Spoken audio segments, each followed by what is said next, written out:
right, here we go.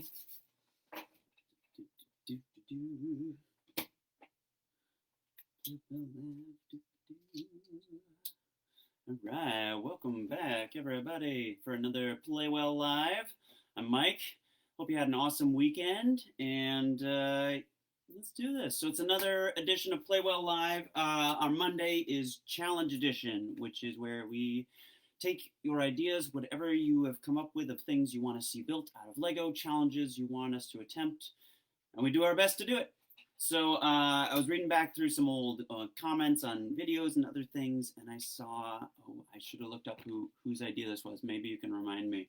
I saw someone mention Spirograph. Okay. Now, for those of you who don't remember, Spirograph was this really cool toy that was made with like different size gears that had little holes in it to fit a pen into.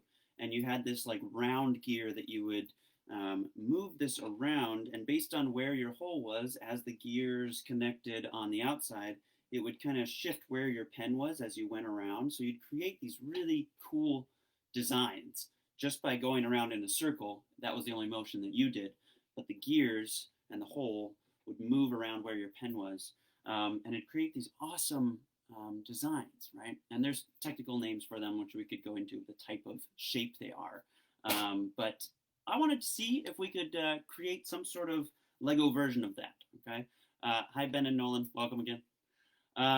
So we're going to try to create a Lego machine that is going to draw these awesome designs for us, and we'll see what we can come up with here, okay? So I started brainstorming on this one and came up with a few different ideas of how to approach it. So I haven't actually tested it though. I've got some of the components built, and we're gonna see what we can do here. I've got a bunch of my Lego materials out here to sort of help with us as we go. I've got all my axles and my gears and my plates and tiles and all sorts of things. So we're gonna see what we can come up with. Okay. So maybe I'll just raise this up a little bit here. So our goal is to create a machine that can draw cool designs, okay? So we had to have something, we have to have some movement, right? Because a pen just sitting there making a dot is not very interesting, right? We want to get some movement, right? And the key with these is to get some sort of repeating circular design, but that has a couple different movements. It's got the circular, but then it's also got the back and forth, which is that eccentric motion we've talked about before, okay? So if you've watched some of our other challenge editions, you might see some things that are a little familiar, because I'm using some similar techniques to what we've used in some other ones, but we're going to combine a bunch of different things to make this one. So the very first thing I wanted to do is I wanted to get that back and forth motion that we've talked about before, okay? And so what I've done here is just created a little gear mechanism here. Let me unplug this here. I've got this big gear here that I've attached this holy beam into, this technical beam here, right?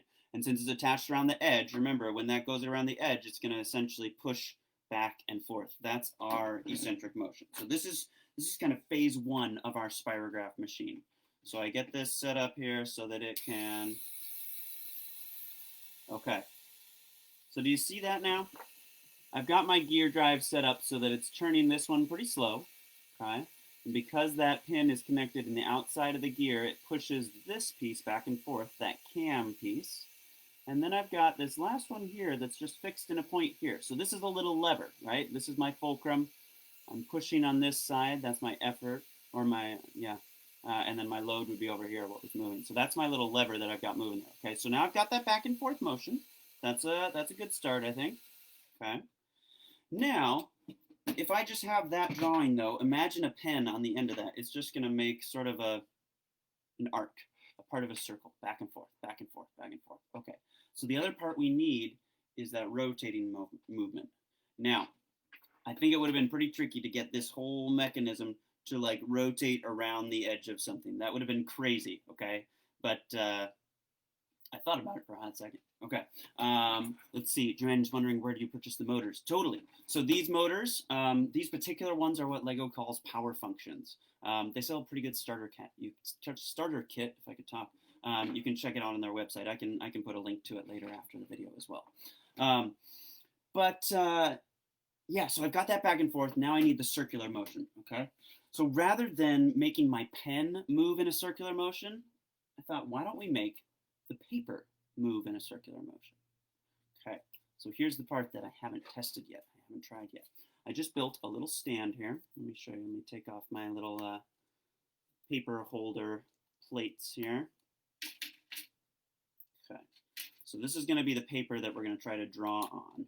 Okay, and I just took some plates, made a little box, right? Some overlap bricks, and then these smooth tiles on the top. Okay, to really get a nice surface for this. Oh, yep, you can see I'm using old flyers.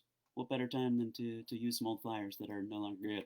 All right, so I've got my paper here that's going to go there. Okay, so I'm going to use. Oh yeah, there are different kinds of motors. You're right. Lego has a lot of different kinds of motors. These are just the basic power function. I believe it's the M motors.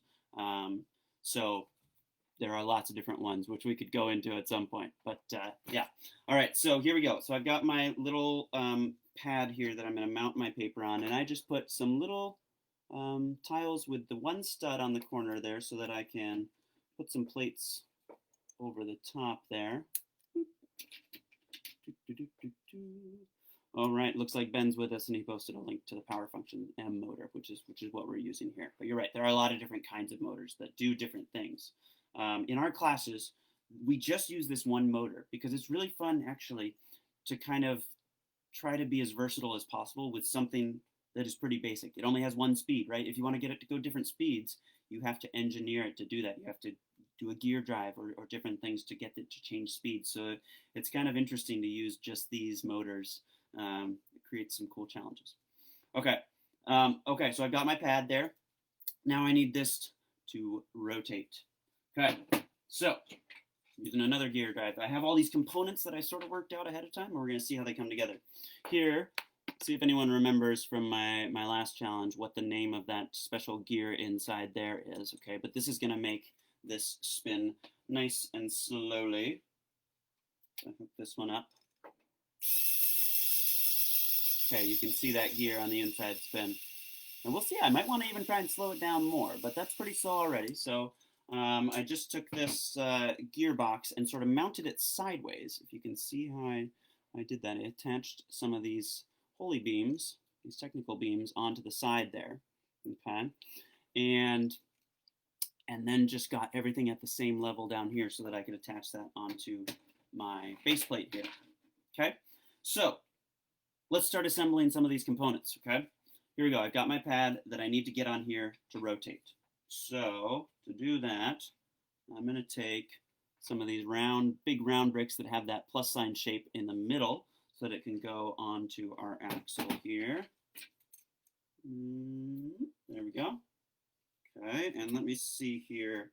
Ooh, that's not going to quite fit up in there quite yet. Oh, it's going to hit a little bit. Okay, I gotta make that a little taller. Let's see here, maybe I can make it a lot taller. I don't want to make it too much taller because I'm going to have to raise up this other part probably as well, but we'll see. Okay, so let's see if this does it. I got another extra little plate on there. Attach that onto the top. Ooh, that's still rubbing a little bit there on the top of the motor, so that's not quite tall enough. All right, I got to go one more layer on top of there. Let's see. All right, I'm just going to add a couple of layers of plates on top of my round bricks there so that those can rotate, and throw these onto my little paper pad here. Okay. Now we're gonna have to see if this is stable enough. I might have to build some other supports with some tiles to keep it nice and level. But this is our general idea. Okay, and let's hook this up and see if this part spins at least. It might be in the way of something else. Let me move that for a sec. Okay, so now I've got my paper turning. I've got this piece going. Somehow I need to get this with a pen mounted up on top of here, okay? All right, so, all right, Ben and Nolan were saying something about using different size gears for different speeds, right? That's exactly right, and we've talked about that a little bit, that ratio of the number of teeth, right? Giving you different speeds and things. This little box on the bottom here, this worm gear box, you can only use, oh, I just said the name of the gear in case you were wondering. Yep, the worm gear box. There's only 2 gears that fit in there. So that one is sort of designated what sizes gears I'm using. But that one's going pretty good. That was spinning at a pretty nice rate. I don't know. We'll see. We might want to slow it down. But we'll get to that later. Okay, so I've got my, let's see, let me get a hard surface to really get that locked down onto there. Okay, so I've got that mounted, but now this whole mechanism over here is too low. I need this up here where the pen can be out over the top. Okay, so we've got a little work to do here. Let's build this up a little bit. Let me see if I can get this off nicely in one piece and build it up a little bit. All right, sweet, got it. All right, so here's this mechanism. You can see inside there I've got some compound gearing going here. We've talked about some of this before, so I'm not going to take this whole thing apart. And Amy, you're right, I could do it without a gearbox. There's so many different solutions. That's what I love about Lego. You can do this so many ways. This is just what I've got right now, and we're going to see what happens. Okay, so I've got this little 8-tooth gear in there connected to a crown gear underneath there that's hard to see. And then that comes up to this other little 8-tooth gear, which is then to a 40-tooth. Remember those gear ratios? I've done this math before on some of our other calls or some of our other live streams. Okay, but it's got an 8 to a 24th, 8 to a 24, which means that 8-tooth has to spin 3 times to get that 24-tooth to go around. And then it's got an 8 to a 40, which means that has to spin 5 times. 3 times 5, 15. This motor has to go around 15 times in order to spin this once. So I'm slowing it down with that compound gearing. Okay. All right, I need to build this up a little bit higher so that we can support everything here. Let's see what else do I have right here. So I'm going to build this up higher so that I can get my pen over the top of that. And now we haven't gotten to that next important part, which is, okay, how does the pen actually attach to this as well, right? So I'm just going to put some bricks on here to nicely overlap and build this up. I think by building it up, maybe just 2 layers of bricks I can get to where I need, but we'll see. All right. And so while I'm doing this, just remember these challenge editions, right? I know I'm not, a lot of our other ones we show, you know, exactly how everything goes together. The goal of this one is to take your ideas and just sort of run with them. So if you ever have other ideas, post those comments here, send us a message, show us something that you've built that you want to see us do a version of. It can take any shape or form. We're always looking for ideas of what you want to see us doing on these live streams, because Ben and I have a ton of fun doing these, and the most fun I have is when I'm running with your ideas, because I could just go with Lego for days, right? And it's the most fun when I know that it's something that you really want to see and you're really engaged with. So keep those comments and ideas coming, and we will do our best to keep building them. Okay. All right. Frank says Arthur wants another monster dance party. All right.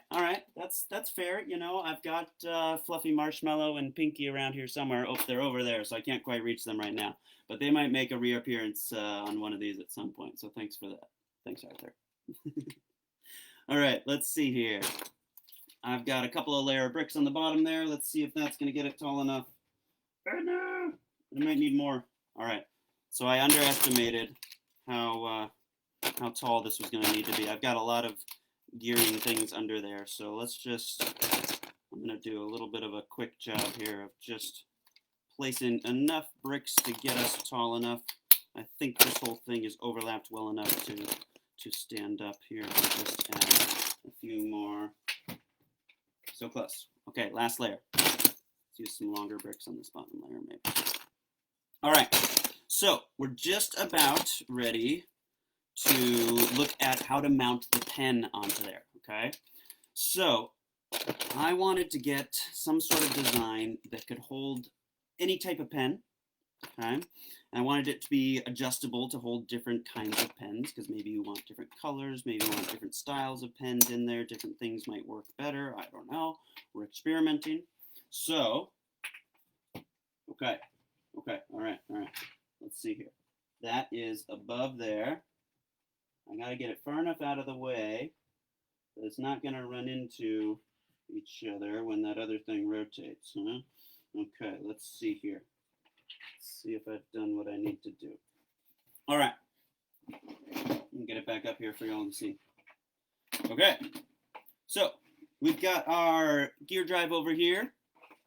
We've got 2 gear drives, and I want these to go together. I want them to start at the same time. So I'm actually going to power both of these with a single battery pack. All right, just stacked on top of each other there. Okay, all right, we got some work to do. This one is spinning way off to the side here. Okay, I think it's spinning a little too much. So right now I had it attached in the outer hole of one of these gears. I'm going to move that in to one of the inner holes. So if you can see that there, it was attached in one of these holes on the outside. Now I've gone closer to the center. By going closer to the center, it's traveling less distance, so it's going to move my cam piece a smaller distance. It's going to move it less. Okay, we're going to see if that sort of does what we need here. Okay, can you see that? Now this cam piece is moving a lot less. Okay, but it's not really centered on my drawing surface. Okay, so I want to move this over a bit until I get this part here sort of centered on this. Now I know it doesn't stretch over there yet. We're going to build something else to get our pen all the way over there. I just need to make sure it's out of the way so that when this spins, it doesn't run into my other structure. Okay, all right, let's see.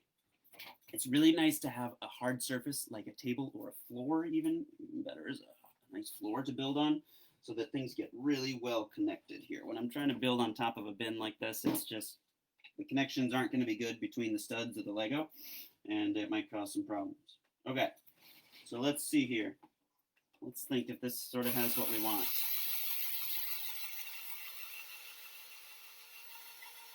Okay, all right, I'm getting there. Let's see. I think maybe it's still a little off center. I think it goes a little too far to this back side, so I'm going to move it over just one more stud. All right, thanks for hanging in there through this. I know we haven't even drawn a design yet, right? But sometimes to engineer these things takes a little while, right? And you just got to keep tinkering. That's what I love. You just keep experimenting and coming up with solutions, okay? So, our next problem that we ran into, this, if I can raise this back up again. All right. So, if I were to put a pen on here, it wouldn't even reach, right? I want this to sort of be out here. So I'm just going to extend it, okay? I'm going to take another one of these technical beams, the ones with the holes in them, and I'm going to attach 2 of these black pins, these friction pins. That one's gotten stepped on one too many times. It's a little squished. All right, so I'm going to attach 2 of those onto there. And I'm using 2 because if I have 2 points of contact, if I connect something in 2 places, it's not going to be able to move, right? If I only had one of these, this end piece could move. And I don't want this to move. I want to get a nice solid extension out here. So let's connect it with 2. Okay, let's see, maybe about there. Okay. Whoop. Come on, friction pins, connect. All right, we are getting close. We are getting closer and closer. Sometimes these friction pins are a little tricky. There we go. Kind of wiggle them together. Okay, let's take a look.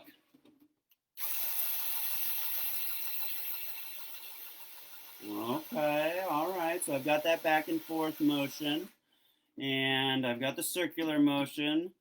Now we just need a pen, right? Okay, so maybe I can just stick a pen down through that hole. Okay, so here's the last thing I started figuring out something for. Okay, I wanted a way for me to be able to use any kind of pen. Okay, so I made a little clamp. All right, so I'm using some of these little L-beams. Okay, there's a number of different ones, but the basic thing I'm using is tension. I've got rubber bands on here. Let's take a look. So basically, let me take the rubber bands off and show you what we've got here first, and then we'll get them back into place if I don't lose my rubber bands. Good. Okay.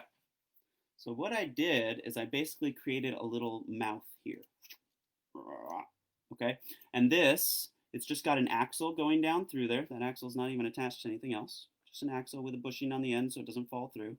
Down through that one hole of my beams, my little L beams, to create something that can open and close, right? And my idea was to have this open and close around a pen. But I needed something to hold it in there, so that's where I need that tension from my rubber bands. Okay, so I'm just gonna put a rubber band around there. How's that? Nice and tight? Yeah, not so much. All right, my pen's gonna just fall out of there if I let go. Okay, so I'm gonna double this rubber band up, stretch it back.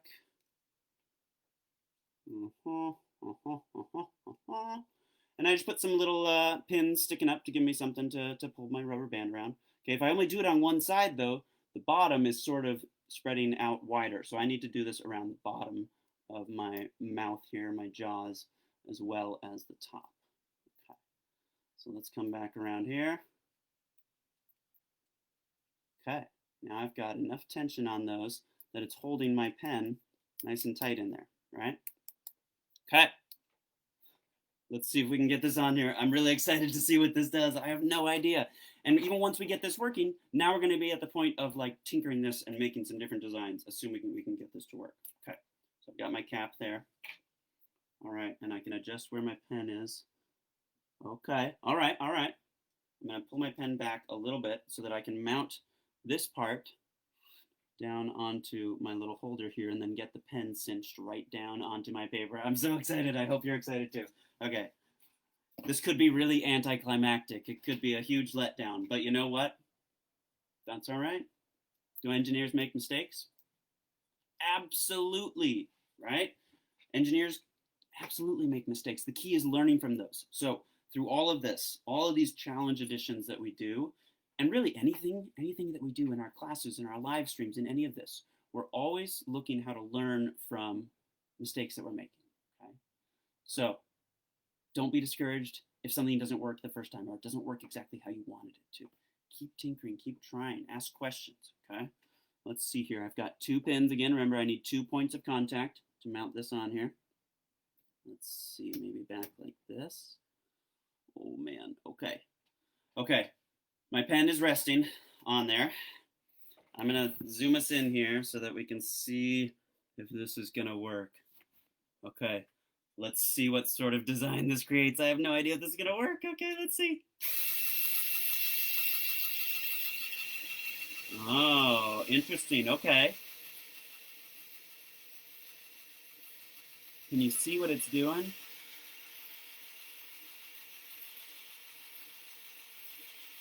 It's not staying in contact the whole time.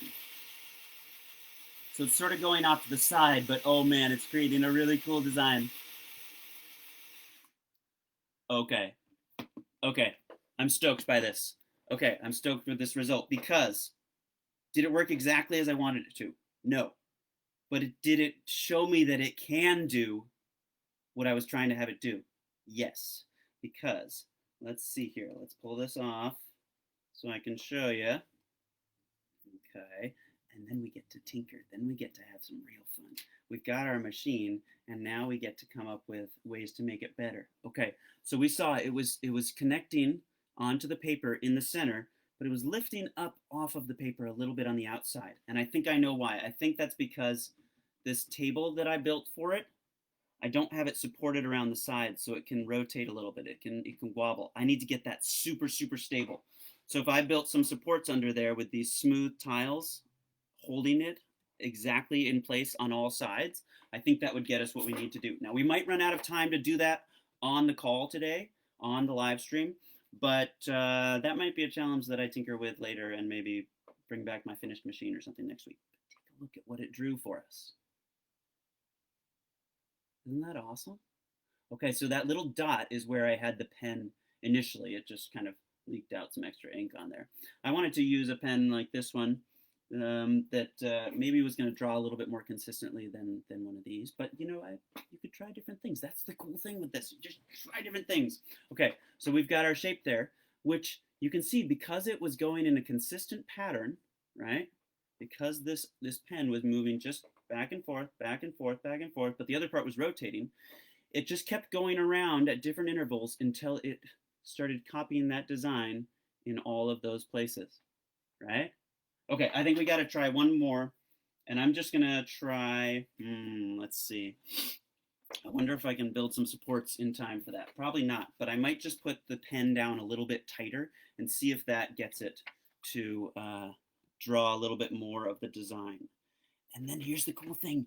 Make it go different speeds and it's going to make different designs, right? The size of those loops are going to be different. The amount of ground it covers. Make this move a smaller distance. Make it move further distance, right? You just get to continue experimenting, and it's so awesome. Okay, let's get this locked into place, this paper. Got my little clips. Let's see here, spin this around.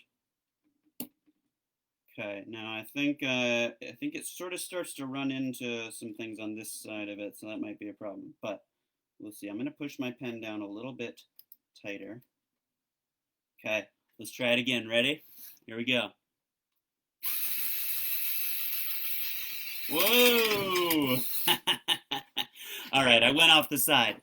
Okay, all right. We're zeroing in on this. We're zeroing in, I promise. We're getting something that's going to work. I know we are.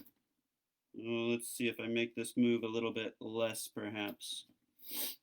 I've got another design on there, but I know we're running short on time, so let's see what I can get here. Okay, all right. It's in the center of my paper. It's not going anywhere. Oh, yes. Okay, so you can see the pattern that it's creating, and then you can see it start to repeat eventually. But right now, we're just filling in extra gaps. Anywhere you see a little space in the outside of that circle, it's going to fill it in. Oh my gosh, and now it's going in between those. Oh, this is really cool. Eventually, it'll start to go back over what it's created, but it's still filling in extra little gaps, extra little spaces.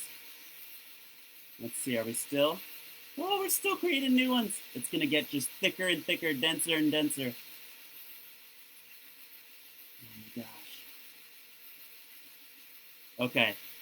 Now, I may have just created something that I'm not going to get any work done today because I'm just going to keep tinkering with this, but don't tell. Oh wait, Ben's on the live stream too. Shoot, Ben, you didn't hear that.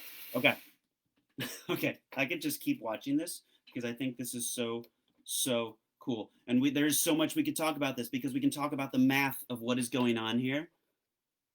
Check out that design, right? So you can see it just kept filling in more and more gaps. If I let this go even longer, it's going to look like a smoother circle on the outside because it's filling those in. So I get, let's see, where you can see those little divots in the inside. Okay, Ben won't tell. All right, awesome. Thanks, Ben. I also have something I need to do to get to you. So just shh. All right. So obviously, I'm excited about the result here. This worked, I think, better than I had even planned. But this is just so fun. All right. So these are our Spirograph designs. If you haven't heard of Spirograph before, you can look that up and attempt to make some sort of Lego drawing machine. As long as you get some movement, you can tinker with it, and you know, changing the speeds, changing the gears in these things will get you different designs. So I had a great time. Thank you to whoever came up with the Spirograph Lego challenge idea. I don't remember who that was. Maybe I'll have to try to find that in the comments and send them a message to say thank you because this was super cool. All right, that's it for our challenge edition of Play Well Live today. Thanks for hanging out. And Ben will be back tomorrow with some more Treehouse Madness, I presume. And see you next time. Bye, everyone.